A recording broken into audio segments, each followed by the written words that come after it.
మంచిది. దేవుని ఘనమైన పరిశుద్ధ నామముకే మహిమ కలుగును గాక. దేవుని యొక్క మహాకృపను బట్టి గతకాలం అంతా కూడా దేవుడు కాచి కాపాడి రెక్కల కింద దాచి మరొక రోజు ఆయన సందులు గడపడానికి ఆయన సమయాన్ని మనకి దయచేశాడు. మనం బట్టి ఆయన నామముకే మహిమ కలుగును గాక. చిన్న ప్రార్థన చేసుకుని వాక్య భాగంలోకి వెళ్దాం. స్తోత్రం నాయన మహాపరిశుద్ధుడైన దేవా, మీకే వందనాలు, స్తోత్రాలు. మహోన్నతుడు, మహాగణుడు, మహాదేవుడు, గొప్పవాడు నాయన ప్రభువా, మీకు స్తోత్రాలు. ఉదయకాల నాయన మీ పాదాల చెందుకు వచ్చాం అయ్యా ప్రభువా. వాక్యం ద్వారా మీరు మాతో మాట్లాడండి. మీ జ్ఞానాన్ని, మీ వివేకాన్ని, మీ ఆలోచన మాకు దయచేసి ప్రభువా. తండ్రి నాయన గ్రహించుకునే జ్ఞానాన్ని మాకు దయచేసి ప్రభువా. మీ ఆత్మచేతనైనా మమ్మల్ని నింపి ప్రభువా తండ్రి మీ స్తోత్రాలు నాయన వినుచున్న చూస్తున్న ప్రతి బిడ్డను కూడా దీవించి ఆశ్రయించుకోండి. యేసునామమున నడుచున్నాం తండ్రి. దేవుని ఘనమైన పరిశుద్ధ నామముకే మహిమ కలుగును గాక. వాక్యం వినుచున్న చూస్తున్న మీ అందరికీ కూడా ప్రభువైన యేసుక్రీస్తు నామములో వందనములు శుభములు తెలియజేస్తున్నాను. నిన్నటి దినాన రాజులు మొదటి గ్రంథము 13వ అధ్యాయాన్ని మనం ధ్యానం చేసుకున్నాం. ఆ 13వ అధ్యాయంలో యెరోబామును దేవుడు రాజుగా ఏర్పాటు చేసిన తర్వాత యెరోబాము జనులను దేవుడి వైపు తిప్పకుండా జనులను ఐగుప్తు దేశంలో నివసించిన ఆ యొక్క పద్ధతుల వైపు తిప్పాడు, ఆ యొక్క విధానాల వైపు తిప్పాడు. ఐగుప్తులో ఉన్న విధానంగానే తీసుకొచ్చాడు. అక్కడ వారు దూడను ఆరాధిస్తే వీళ్ళు కూడా ఈ దూడే మీ దేవుడు అని చెప్పేసి ఈ ప్రజలకు బోధించి అక్కడ దేవుని మందిరాలు కట్టించి అక్కడ దేవునికి విరోధమైన పని చేశాడు. అప్పుడు దేవుడు ఒక ప్రవక్తను పంపించి హెచ్చరిక చేశాడు. యెరోబాముతో మాట్లాడమని, యెరోబామును గద్దించమని దేవుడు చెప్తే అలాగే బయలుదేరి వచ్చాడు. దేవుడు ఆ ప్రవక్త చెప్పాడు, నువ్వు ఏ దారిని వెళ్ళావో ఆ దారిని మళ్ళా తిరిగి రావద్దు, వేరు దారిని రమ్మని చెప్పి దేవుడు ఆ ప్రవక్తకి చెప్పినప్పుడు వెళ్ళి గద్దించాడు. ఆ రాజు భోంచేయమన్నాడు, నా ఇంటికి రమ్మన్నాడు. రాజు వెళ్ళి గద్దించాడు. ఆ రాజు ఆ ప్రవక్త గద్దించినప్పుడు రాజు కోపం వచ్చింది, ఆయన పట్టుకోమని చెప్పి అన్నాడు. అదే సమయంలో ఆ చెయ్యి కాయలా పడింది. అదే సమయంలో ఇక వెంటనే నన్ను బాగు చేయమని చెప్పేసి రాజు ప్రవక్తను అడగ్గా ప్రవక్త అతను బాగు చేశాడు. బాగు చేసిన రాజు మా ఇంటికి రమ్మన్నాడు. ఇంటికి వచ్చి మా ఆతిథ్యాన్ని స్వీకరించమని అంటే లేదు, దేవుడు నన్ను నీ ఇంట్లో కానీ ఈ ప్రదేశంలో కానీ ఏది ముట్టొద్దని చెప్పాను అన్నాడు. నేను రాను, నేను వెళ్తాను అని చెప్పేసి వచ్చేసాడు. ఆ తర్వాత ఈ విషయం అంతా వేరొక ప్రవక్తకి తెలిసినప్పుడు వాళ్ళ కుమారుడు చెప్తే మళ్ళీ అక్కడికి వెళ్ళాడు. అక్కడికి వెళ్ళి జరిగిన సంఘటన అంతా కూడా చెప్పినప్పుడు ఆయన మన ఇంటికి తీసురా అని చెప్పేసి ఆయన చెప్పాడు. ఈయన చెప్పింది ఈ ప్రవక్త చేసింది కూడా గౌరవించే పనే, మంచి పనే చేశాడు. కానీ దేవుని మాట చాలా ప్రాముఖ్యం. ఏది ఏమైనా సరే, ఎవరు ఎంత ప్రేమించినా, ఎవరు ఎంత గౌరవించినా, ఎవరెంత గొప్ప చేసినా దేవుని మాటకి విధేయత చూపించడం మాత్రం చాలా చాలా ప్రాముఖ్యమని ఇక్కడ ఈ 13వ అధ్యాయంలో మనం చూస్తాం. ఆ ప్రవక్త పిలిచాడు. సరే దేవుడు నన్ను పంపించాడు, నీ దగ్గర పంపించాడు, నీ భోజనం పెట్టమని చెప్పాడు అని అంటే దేవుడు ముందు చెప్పాడు కదా, చెప్పిన మాట ప్రకారం ఆయన చేస్తాడు కదా. ఇంతో పాటు వెళ్ళాడు. వెంటనే దేవుని వాక్కు వచ్చింది. అలాగే సింహం వచ్చి ఆ గాడిద మీద వెళ్తున్న అతన్ని చంపేసింది, కానీ తినలా. గాడిద పక్కనే ఉంది, గాడిద కూడా ముట్టల, వాసన చూడల. ఒక పక్క గాడిద ఉంది, ఒక పక్క చనిపోయిన శవం ఉంది, ఆ ప్రవక్త చనిపోయిన విధానం ఉంది, ఆ తర్వాత సింహం పక్కనే ఉంది. ఊరి జనులందరూ చూస్తున్నారు కానీ అయ్యో ఏమి చేయలేదేంటి, ఈడ్చుకుపోలేదేంటి, చంపేసి తినలేదేంటి, చంపింది అలాగే ఉందేంటి అని చెప్పేసి అందరూ ఆశ్చర్యపడ్డారు. ఆ ప్రవక్తకి ఆ విషయం తెలిసిన తర్వాత అక్కడికి వచ్చి చూస్తే అయ్యో నిజమే కదా, దేవుడి ప్రవక్త వచ్చి చెప్పాడు, చెప్పినట్లుగానే జరిగింది.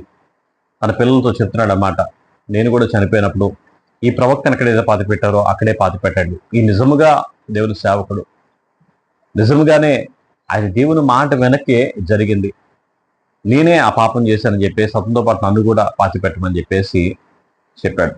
ఈ తర్వాత విషయమంతా కూడా యెరోబాము అయినప్పటికీ కూడా యెరోబాముకి తెలిసినప్పటికీ కూడా తన పాపాన్ని మాత్రం విడిచిపెట్టల.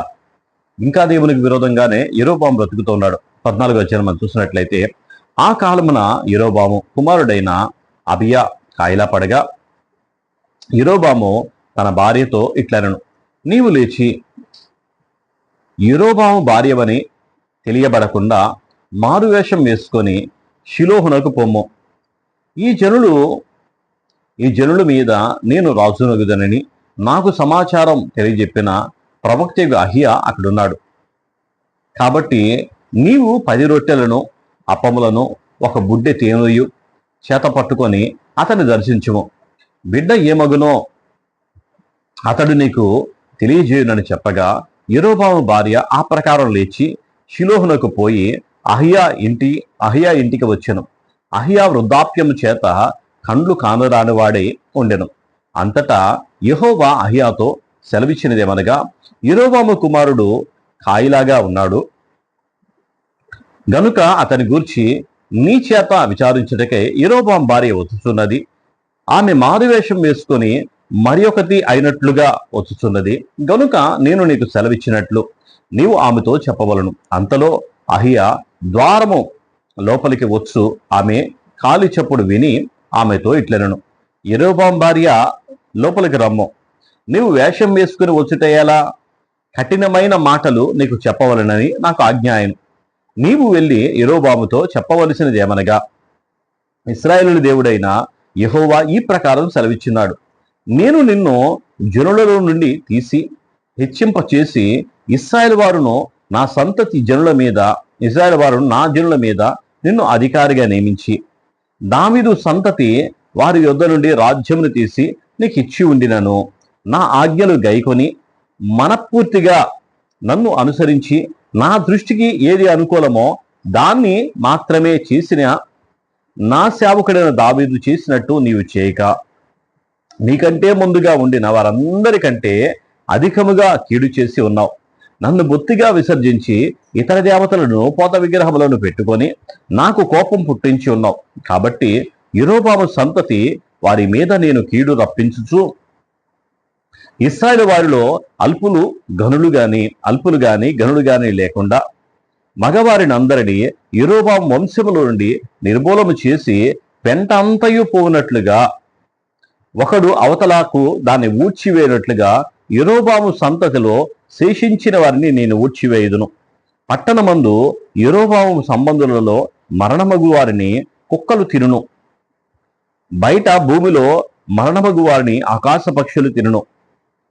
యెహోవా మాట ఇచ్చి ఉన్నాడు కాబట్టి నీవు లేచి నీ ఇంటికి పొమ్మో.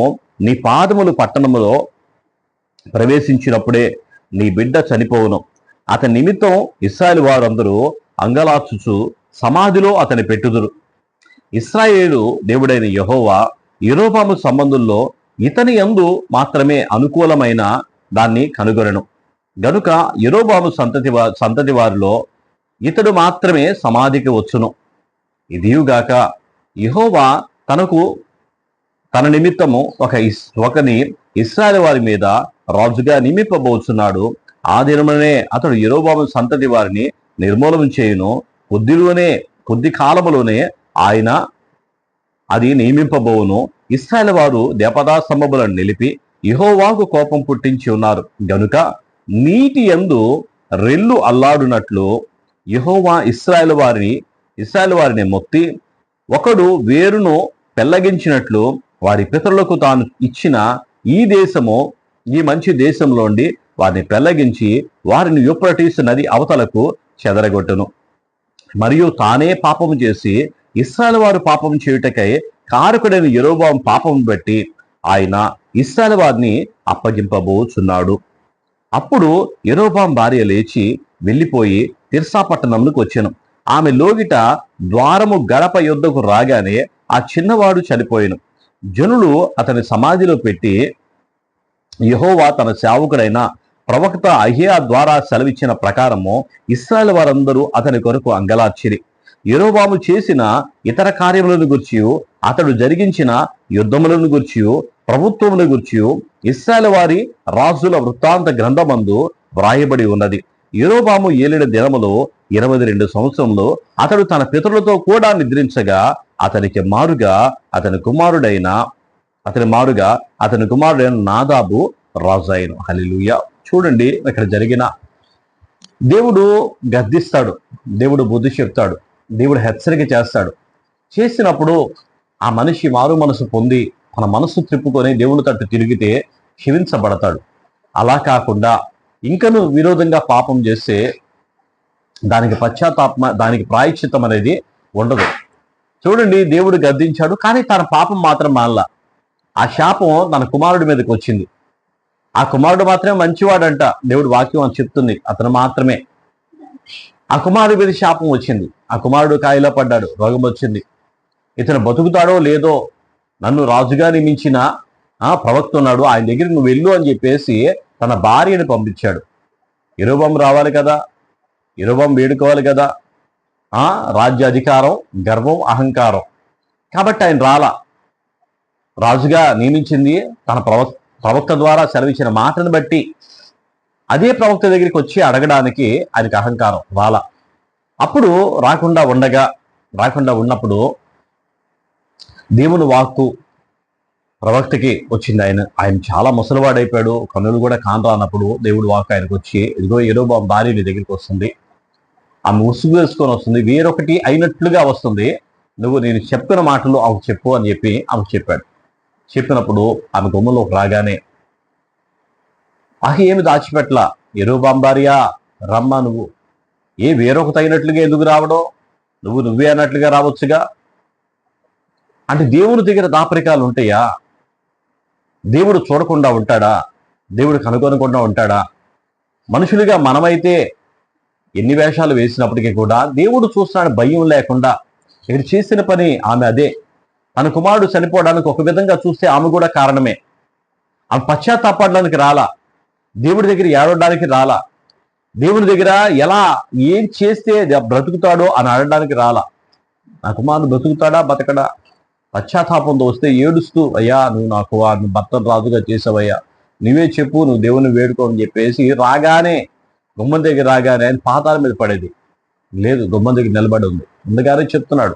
అప్పుడైనా సరే ఆయన పాదాల మీద పడేది, ఏడ్చేది, మొరపెట్టేది. దేవుడు కనికర పడేవాడు తప్ప కోప్పడేవాడు కాదు. దేవుడు జాలి చూపేవాడు తప్ప మన బాధపడడానికి అప్పగించేవాడు కాదు.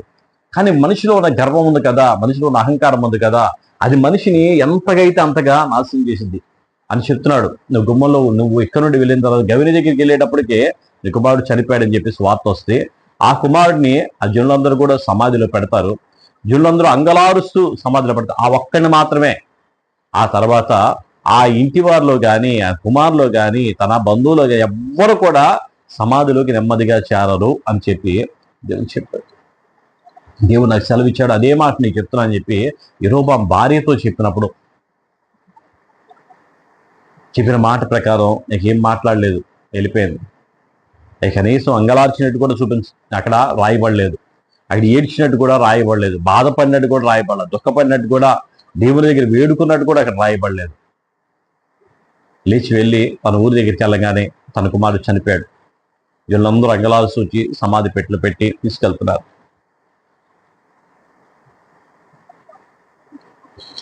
భర్త ఒక పని చేస్తే, భర్త తప్పు చేస్తే దాన్ని కప్పిపుచ్చింది, ముసుగు వేసుకుని మరి. ఆ ముసుగు దేనికి వేయాలి? తన హృదయానికే వేసుకుంది ఆ ముసుగు. దానివల్ల భర్తకి చెప్పే పని లేదా, నువ్వు చేసే తప్పని చెప్పేసి. కష్టం వచ్చినప్పుడు, బాధ వచ్చినప్పుడు దేవుడు గుర్తొచ్చాడు. వేదన వచ్చినప్పుడు, ఏడుపు వచ్చినప్పుడు దేవుడు గుర్తొచ్చాడు. దేవుని ప్రవక్త గుర్తొచ్చాడు. ఆ రోజు మరలా తిరిగి వచ్చి ఆమెను అడుగుతుంది. కానీ సమయం దాటిపోయింది. వచ్చినప్పుడన్నా సరే యథార్థమైన హృదయంతో రాలా, ముసుగు వేసుకున్న మనసుతో వచ్చింది. ముసుగు వేసుకున్న మనసు చాలా, అది కపటం కలిగింది, చాలా ఇబ్బందికరమైంది, చాలా మోసకరమైంది. దానివల్ల నష్టమే వస్తాయి, కష్టమే వస్తాయి. ప్రభువుని వేడుకోవడానికి హృదయం విశాలంగా ఉండాలి. ప్రభు దగ్గర వేడుకోవడానికి, ప్రభు దగ్గర ప్రాధేయపడడానికి ఎంతైనా సాగిలిపడేలాగా ఉండాలి. రోజు మగ్దలేనే మరియ వచ్చింది, పాపాత్మురాలైన స్త్రీ, ఆమె పేరు రాసింది అక్కడ. ప్రభువు వెనక మోకరించి వెనకాల కూర్చుంటే ఆయన పాదాల దగ్గర పడి కన్నీటితో ఆయన పాదాలు కడిగి, ఎంత ఏడిస్తే కన్నీళ్ళు రావాలి, ఎంత దుఃఖపడితే అన్ని కన్నీళ్ళు రావాలి, పాదాలు కడిగి అంత కన్నీరు. ఆమె చేసిన ప్రతి దాన్ని బట్టి ఎంతో దుఃఖపడింది, ఎంతో ఏడ్చింది. వాళ్ళందరూ అనుకుంటా ఉన్నారు, ఏమెంత పాపాత్మురాలు స్త్రీ కదా, ఏమి గురించి నీకు తెలియదా అంటే అప్పుడు వెంటనే ఒక ఉపమానం చెప్తున్నాడు. ఒకరికి 50 రూపాయలు అప్పు ఉన్నాడు, ఒకరికి 500 రూపాయలు అప్పు ఉన్నాడు. ఇప్పుడు ఎవడు ఎక్కువగా క్షమించబడ్డాడంటే 500 రూపాయలు కదయ్యా అని అన్నాడు. అంటే ఎక్కువ ఎవరు పాపం చేశారో వాళ్ళు క్షమించబడదు. ఇప్పుడు బాధతో, దుఃఖంతో, వేదంతో, కష్టముతో ప్రభు దగ్గర ప్రాధేయపడితే ఆయన క్షమించేవాడు, కృప చూపేవాడు, కనికరం చూపేవాడు, జాలి చూపేవాడు, దయ చూపేవాడు. అటువంటి దేవుని దగ్గర వేషం తీసుకోవడం ఆయనకి నచ్చదు, ముసుగేసుకోవడం ఆయనకి నచ్చదు. ఆయన దగ్గర ప్రాధేయపడితే ఆయన కృప చూపే దేవుడు. ఆ కృపను పొందుకోలేని దౌర్భాగ్యుడిగానే యెరోబాము ఉండిపోయాడు. యెరోబాము ఆహార జీవితంలోనే జీవితం ముగించేశాడు. దేవుడి మాటలు దీవించి, అలాగే 21వ వచనం మనం చూసినట్టయితే, యూదా దేశమందు సొలొమోను కుమారుడైన రెహబాము ఏలుచుండెను. రెహబాము 41 సంవత్సరములు ఏలినవాడు. 41 సంవత్సరములు వాడైనప్పుడు ఏలన ఆరంభించెను. తన నామము ఉచ్చరించుటకై ఇశ్రాయేలు గోత్రంలో నుండి యెహోవా కోరుకొనిన యెరూషలేము అను పట్టణమందు అతడు 12 సంవత్సరములు ఏలెను. అతని తల్లి అమ్మోనీయురాలు, ఆమె పేరు నయామా. యోధావారు యెహోవా దృష్టికి కీడు చేసి తమ పితరులు చేసిన దానంతటిని మించునట్లుగా పాపం చేయుచు ఆయనకు రోషం పుట్టించింది. ఎట్లనగా వారును ఎత్తైన ప్రతి పర్వతం మీద పచ్చని ప్రతి వృక్షం కింద బలిపీఠములను కట్టి విగ్రహములను నిలిపి దేవతా స్తంభములు ఉంచిరి. మరియు పురుషగాములు సహా దేశమందు ఉండిరి. ఇశ్రాయేలు ఎదుట నిలవకుండా యెహోవా వెళ్ళగొట్టిన జనులు చేయు హే క్రియల ప్రకారము యోధావారును చేర్చు వచ్చిరి.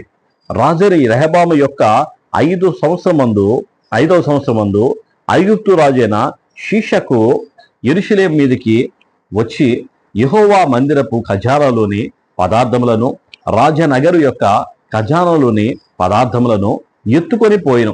అతడు సమస్తమును ఎత్తుకొని పోయిను. సొలొమోను చేయించిన బంగారపు డాళ్లను అతడు ఎత్తుకొని పోయిను. రాజైన రెహబాము వీటికి మారుగా ఇత్తడి డాళ్లను చేయించి రాజనగర్ ద్వారపాలకులైన తన దేహ సంరక్షకులకు అధిపతుల వశము చేసెను. రాజు యెహోవా మందిరమునకు వెళ్ళినప్పుడల్లా రాజదేహ సంరక్షకులు వాటిని మోసుకొని పోయి అతడు తిరిగి రాగా వాటిని తమ గదిలో ఉంచిరి. రెహబాము చేసిన ఇతర కార్యములను గుర్చి అతడు చేసిన వాటంతటిని గుర్చి యూదా రాజుల యొక్క వృత్తాంత గ్రంథమందు వ్రాయబడి ఉన్నది.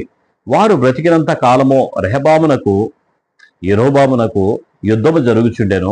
రెహబాము తన పితరులతో కూడా నిద్రించి దావీదు పురమందు తన పితరుల సమాధిలో పాతి పెట్టబడెను. అతని తల్లి నయామా అను ఒక అమ్మోనీయురాలు. అతని కుమారుడైన అబియాయును అతనికి మారుగా రాజాయను. హల్లెలూయా. చూడండి, ఇంతకు ముందు ఏమో యెరోబాము అనేది ఇశ్రాయేలు దేశంలో ఉన్నాడు. మొత్తం కలిసి ఉండే వాళ్ళు 12 గోత్రాలు. రెహబాము చేసిన ఆ పిచ్చి పనికి 10 గోత్రాలు యెరోబాముకి వెళ్ళిపోయినాయి. 2 గోత్రాల వారు మాత్రమే, లేదా అక్కడ ఉన్నప్పుడు 11 గోత్రాలు ఉన్నాయి, 1 గోత్రం మాత్రమే, యూదా గోత్రం మాత్రమే వారి ప్రజల్ని ఏలుతూ యూదా దేశంలో ఉన్నారు. యూదా దేశంలో ఉన్నప్పుడు దేవునికి విరోధంగానే రెహబాము బ్రతికాడు తప్ప దేవుడు కోరినట్టుగా బ్రతకల.